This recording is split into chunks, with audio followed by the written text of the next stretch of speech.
বিদ্যুতের তার ছিঁড়ে মৃত্যু হলো একজনের, জখম 4। কুলতলির চুপড়িঝাড়া পঞ্চায়েত এলাকার ঘটনা। এলাকায় ব্যাপক চাঞ্চল্য।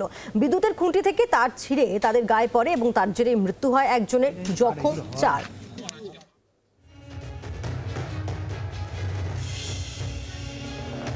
চা দোকানে বসে সব চা খাচ্ছিল, 11,000 তার কেটে একজনের স্পট ডেড, 3 জন নিয়ে আসন্ন নিয়ে জয়নগর 2 কুলতলি নিমপিট হসপিটালে, এই জামতলা হসপিটালে নিয়ে আসা হচ্ছে।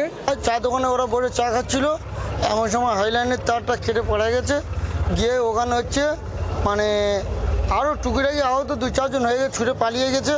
আর বাকি হচ্ছে গুরুতর আহত হয়েছে 3 জন, একজন হচ্ছে মৃত। প্রতিনিয়ত আমার চা খেতে আসি, সকাল সন্ধ্যা সবসময়।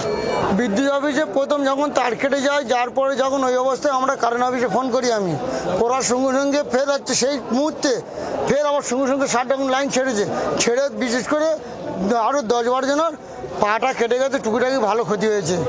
এটা অবশ্যই বিদ্যুৎ দপ্তরের ঘাটতি। আমরা ওই লাইনটা বারবার আমরা বলেছি যে আমাদের লাইনটা লোকজন বসে, ওখানে 4-5টা দোকান মোড় মতন, আমরা বলেছি আপনারা লাইনটা সেফটি করে দিন, আমাদের এটা দিন, কিন্তু ওরা কোনো রকমে আমাদের কথা নেয় না। আমি চা খেতে যাচ্ছি, আমি বলি আজকে তুই যেওনি, বলে না আমি যাবো, তুই কি খাবি বল।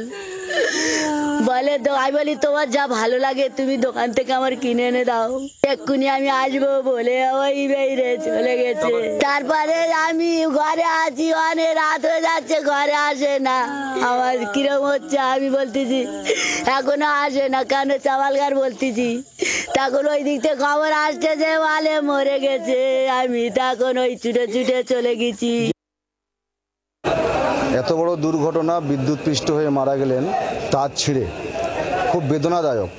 যে মারা গেছে তার পরিবারের সান্ত্বনা দেওয়ার মতো ভাষা আমাদের নেই, এবং যারা আক্রান্ত হয়েছে তারাও এখনো মৃত্যুর সঙ্গে পাঞ্জা লড়ছে। বাংলার আওয়াজ, বাঙালির আবেগ, জি 24 ঘন্টা।